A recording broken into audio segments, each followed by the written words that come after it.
What's going on, ladies and gentlemen? Welcome into another episode of the Johnny's Report. I'm your host, Jay Hollahan, back here with you on this September the 30th, talking about the best player I got to witness in my 4 years at St. John's, for my money at least, Julian Champagnie.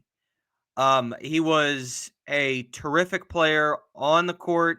He was terrific off the court with the media and everything.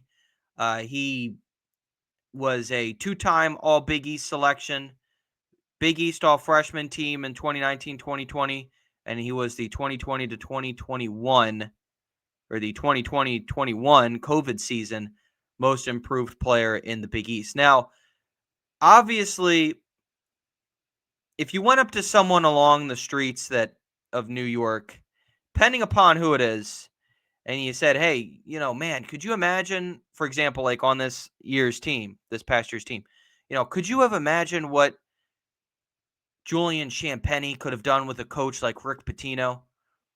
There may be certain fans that would go, "Who is Julian Champagnie?" Because let's be real, you know, St. John's wasn't on the map when Champagnie and Posh Alexander, and aside from last season, not this past season, but the 2023-24 campaign, Joel Soriano, not a ton of people I would gather know a ton about him. I mean, unless you are the real diehard St. John's fan. But now that you're obviously trying to get the city involved and get people to buy back into the program, that Rick Pitino has done a great job in doing, there may be not a lot of people that know a ton about Jules. So he was one of those guys that I would say, and I think we have about two or three of them from the last two seasons, where if they get on a run, they're almost unstoppable. I mean, he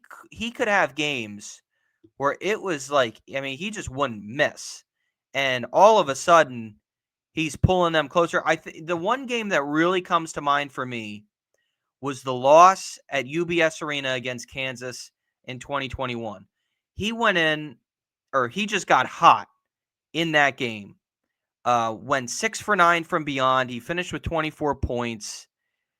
And that game was infamous because Mike Anderson pulled, famously, Julian Champagnie, and as he would do against Villanova the following year with A.J. Storr, where they're bringing you back, they're getting hot, and then you take them out.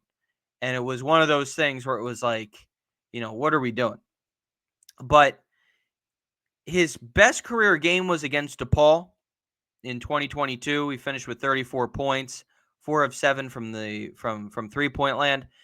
However, what I think makes his story, and it wasn't just what he did in his time at St. John's, what I think makes Jules's story really interesting is the fact that, well, one, he's a twin, and that's not something you see all that often, but he wasn't a very highly touted recruit.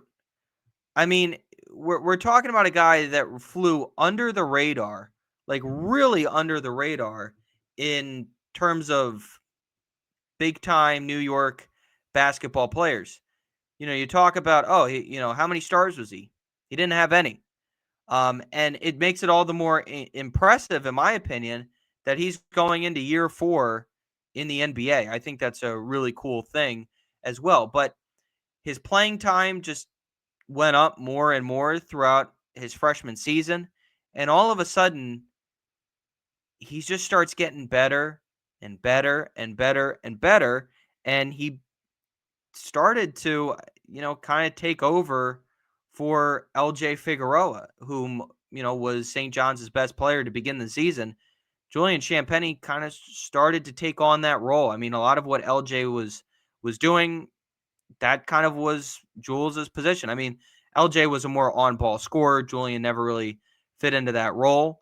But in terms of, being that kind of spark plug, that's where Julian Champagnie really started to find his rhythm. His best season was the 2020-2021 campaign, where he was the most improved player in the Big East.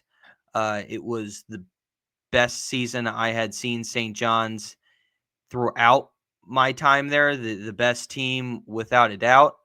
And I think that team ultimately kind of gave us perhaps some false hope heading into the following year because of the fact that that was obviously to that point, aside from making the field of 68, the closest St. John's was ultimately getting. And in that season, he finished with averaging 20 points per game. He shot 38% from beyond. He was 43% from the field and shot the best in his career at the charity stripe at an 89% free throw clip. Now, he averaged more free throw attempts that year than he ever did, averaging about 5 per game, and was obviously 4 for 5. Well, doing playing around with the decimals there a little bit, but 4 for 5 when you round them out. Now, what I think really changed for him in his time at St. John's and in his time as a college player was more so the fact that defenses really started to hound him a little bit more and really start to take him out of the game. His junior season, I think that's what really hurt him a lot. Ultimately, though, I think if given perhaps and I think it's fair to say, a better coach, a better scheme, who knows where he could have been. That's why I say, man, wouldn't it have been amazing to have seen what a Rick Pitino could have done with Julian Champagnie. Now, there are other guys as well in my time at St. John's that you could have said that too, but talking about Jules here, that of course applies to him. Now, the story and everything as to what he's done in his career at the NBA level is great. Ultimately, we'll see as the Spurs continue to get better and better if he continues to grow and continues to become a piece off the bench for them and an integral part of that team.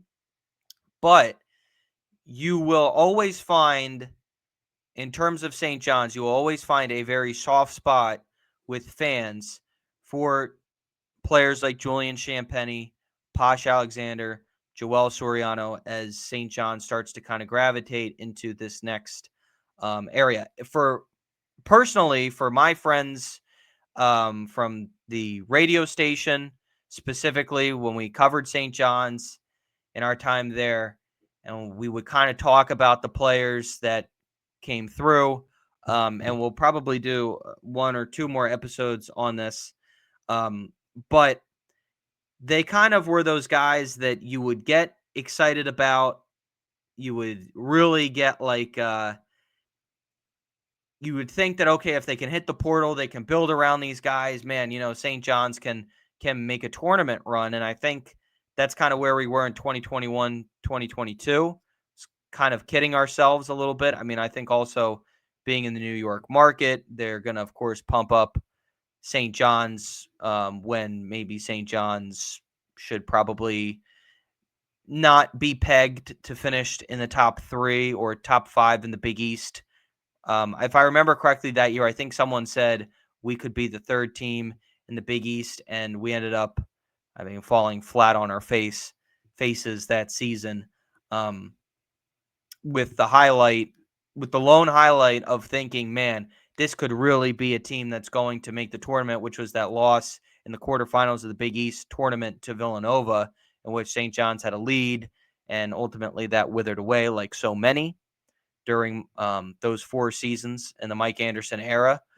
But again, when you think about some of those players, when you think about like a Marcellus Earlington, a Posh Alexander, Joel Soriano, I think you could even throw Dylan Adai-Wusu in there, although I think depending upon who you ask, they'll challenge you on that one.